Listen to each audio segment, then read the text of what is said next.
pour tenter de l'élucider. Dans la nuit du 21 janvier 2006, un appel de routine pour une odeur suspecte se transforme en drame. Un feu gigantesque éclate. Cet incendie, rue Langelier à Montréal-Nord, va nécessiter l'intervention de 125 pompiers. Pourtant, lorsque les premiers pompiers sont arrivés sur place quelques heures plus tôt, il n'y avait ni flamme, ni chaleur, ni fumée apparente.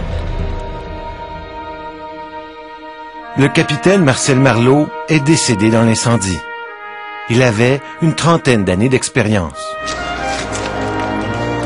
Marcel Marleau aura droit à des obsèques civiques. 4000 pompiers de partout à travers le pays sont venus lui rendre hommage. On veut comprendre. On ne veut pas que ça se reproduise. Et il faut comprendre que là, il y a une inquiétude à travers les membres du service. Qu'est-ce qui s'est passé là? Puis est-ce qu'on va être confronté à une situation similaire, puis on peut risquer notre vie? Pour comprendre ce qui s'est passé, le service des incendies de la Ville de Montréal a fait la reconstitution la plus ambitieuse de son histoire. Dans les laboratoires du Conseil national de recherche du Canada, à Ottawa, on a construit une réplique exacte de l'appartement où s'est produit la tragédie. Dans cet appartement, on retrouve le même nombre de pièces, le même mobilier. On a installé des capteurs pour analyser les fumées et on a mis le feu.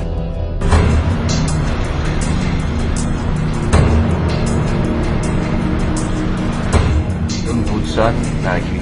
L'acétone, l'acétaldéhyde. Donc, dans sa partie basse, plein de monoxyde de carbone. Similaire à... C'est une situation dangereuse. Et c'est ce qu'on va reproduire, c'est cette situation-là qui nous confronte à un danger dans lequel on n'est pas habitué d'entrer. Pour percer le mystère de cette tragédie, l'appartement sera incendié plusieurs fois. Hey les gars, on n'éteint pas tout de suite, attendez un peu. Hey. Grâce à ces tests, on sait finalement ce qui s'est passé dans les 11 minutes cruciales qui ont précédé le début de l'incendie. Tout a commencé par un appel au 911 pour une odeur suspecte. Incendie de Montréal, opérateur 42. On ressent dans l'immeuble une odeur insoutenable, ça pique dans les yeux. Est-ce que ça sent la fumée? Est-ce que ça sent le brûlé ou ça sent...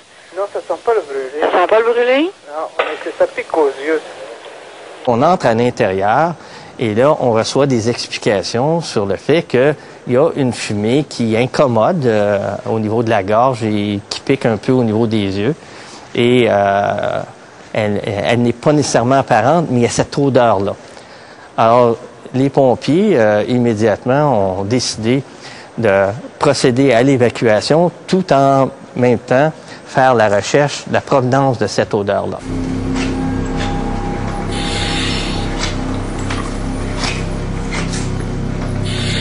C'est en arrivant à l'appartement 4 qu'un des pompiers remarque un phénomène étrange. Ce qui a attiré leur attention, c'est une fumée blanche qui sortait d'un luminaire. Et à ce moment-là, ils ont aussi constaté qu'il y avait un peu de fumée blanche qui sortait par le haut de la porte comme telle. Le logement était vacant depuis plusieurs semaines. Les occupants étaient partis à l'extérieur du pays. Les pompiers se mettent alors à la recherche des signes d'incendie. Pour qu'un feu éclate, il faut 3 éléments, ce qu'on appelle le triangle de feu. D'abord, il y a un déclencheur, une source de chaleur, généralement une flamme. Il faut aussi un combustible, tout matériau qui brûle. Et finalement, il faut un comburant, de l'oxygène pour alimenter le feu. S'il manque un de ces éléments, il n'y a pas de feu. Sur la rue Langelier, l'appareil de détection de gaz des pompiers donne un résultat négatif. Et en touchant la porte, il constate que l'appartement ne dégage aucune chaleur. L'hypothèse d'un incendie semble écartée. Il n'y a personne à ce moment-là qui soupçonne que dans une situation pareille, tout peut s'embraser. Non, personne à ce moment-là, les gens qui sont sur place ne soupçonnent pas qu'il pourrait y avoir un embrasement généralisé. On est en présence de fumée froide, de gaz froid. Alors, on ne peut pas penser à ce moment-là qu'il va y avoir un embrasement généralisé ou un backdraft ou explosion de fumée, parce que là, on n'est pas en présence de gaz chaud. Les gaz chauds sont les pires ennemis du pompier. Lors de ce feu au Saguenay, on voit que les flammes ont disparu par manque d'oxygène. Mais les gaz, eux, continuent de s'accumuler dans l'appartement. Lorsque le pompier ouvre une fenêtre et laisse entrer l'oxygène, la combustion reprend de façon violente. Les gaz chauds explosent.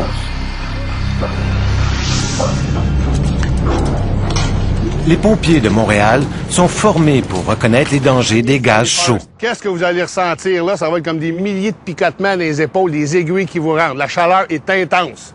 Si jamais dans votre carrière vous vivez ça, vous êtes fait. Si en 2 secondes vous n'êtes pas à l'extérieur, vous êtes mort. Vous brûlez vif.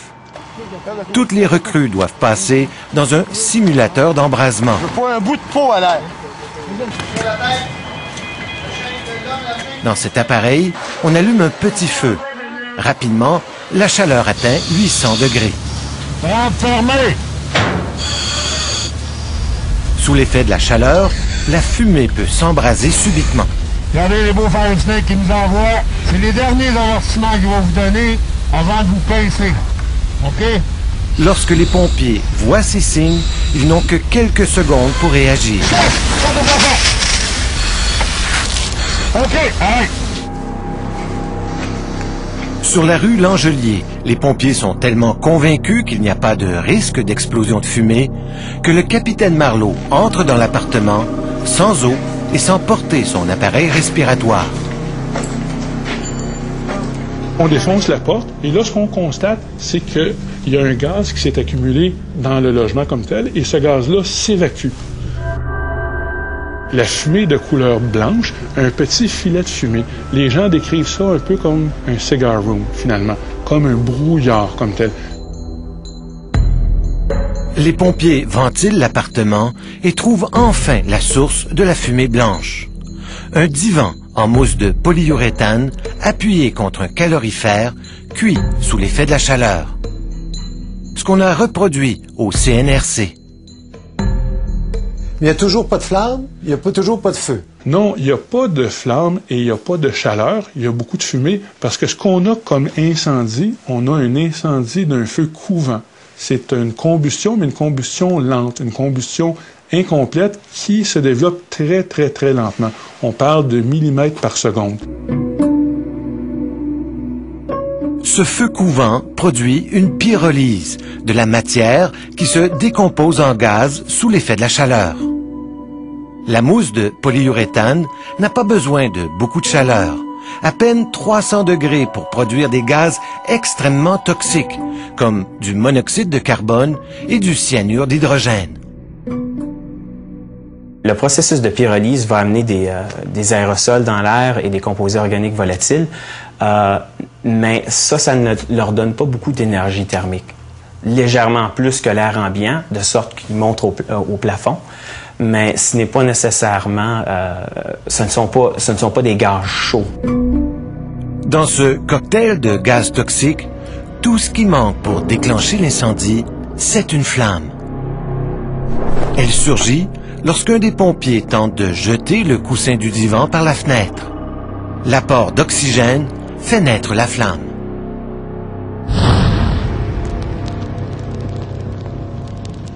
À ce moment-là, on se trouve avec rapidement une flamme qui est très, très, très intense et cette flamme-là prend des proportions, si on veut, importantes de seconde en seconde, à un point tel que la flamme grossit tellement qu'elle vient allumer les gaz qui sont toujours présents et qui se trouvent encore dans la partie haute de la pièce.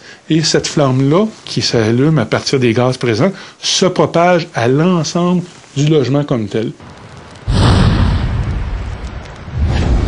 Les tests en laboratoire ont permis de reproduire le phénomène. L'embrasement produit une vague de feu qui se déplace à une vitesse fulgurante. La propagation de la flamme dans les tests qu'on a fait, a traversé l'appartement en une période de 5 à 10 secondes. Donc, c'est un enflammement très, très rapide. Les températures d'une flamme sont aux alentours de 800 degrés Celsius, alors c'est définitivement un phénomène hasardeux. Le capitaine Marleau est le seul pompier à ne pas porter son appareil respiratoire. Ce masque permet de résister pendant 10 secondes à des flammes de plus de 800 degrés Celsius. On a une grande quantité d'énergie qui vient vers lui, qui le déstabilise, qui brûle, si on veut, son visage comme tel. Et lui, à ce moment-là, se trouve à chercher protection. Et la façon de se protéger, en mettant ses mains devant son visage comme tel et en allant plongeant à terre pour être capable de se protéger de toute cette chaleur-là qui est dégagée par la combustion des gaz qui se sont accumulés au fil de la dégradation de la mousse depuis sans doute plusieurs heures.